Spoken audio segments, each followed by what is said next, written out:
madaxweynaha Mareykanka Donald Trump ayaa saxeexay heshiis sharci cunaqabateyn ku soo rogaya Shiinaha sababo la xiriira cadaadiska ay ku hayaan muslimiinta laga tirada badan yahay ee dalkaasi ku nool loona yaqaan Ugharis. Sharciga oo cad aqlabiyad ah ku soo meelmariyeen aqalka Koongareeska Mareykanka ayaa looga gol leeyahay in Shiinaha loogu diro fariin xooggan oo la xiriira xuquuqda aadanaha iyaga oo la beegsanayo kuwa mas'uulka ka ah xadgudubka lagu hayo muslimiinta laga tirada badan yahay ee dalkaasi ku nool. Qaramada Midoobay ayaa qiyaastay in inta badan 1 milyan oo muslimiin ah ay ku xaniban yihiin xeriyooyinka ku yaala gobolka Xinjiang. Wasaaradda Arrimaha Dibadda Mareykanka ayaa saraakiisha Shiinaha ku eedeysay inay muslimiinta u geystaan jirdil xadgudub ayna isku dayaan inay gebi ahaanba tirtiraan dhaqankooda iyo diintoodaba. Shiinaha ayaa beeniyay inay si xun ula dhaqmaan muslimiinta Ugharis,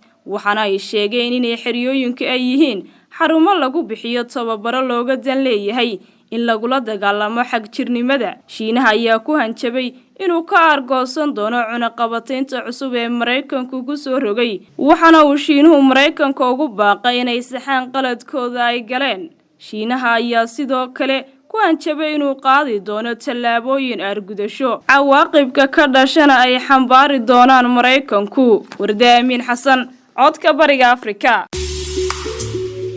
Si aad joogto ugu hesho wararka iyo barnaamijyada telefishinka codka Bariga Afrika, fadlan iska diiwaangeli channelkayaga YouTube-ka ama dooro bogaggayaga baraha bulshada ee Facebook iyo Twitter-ka.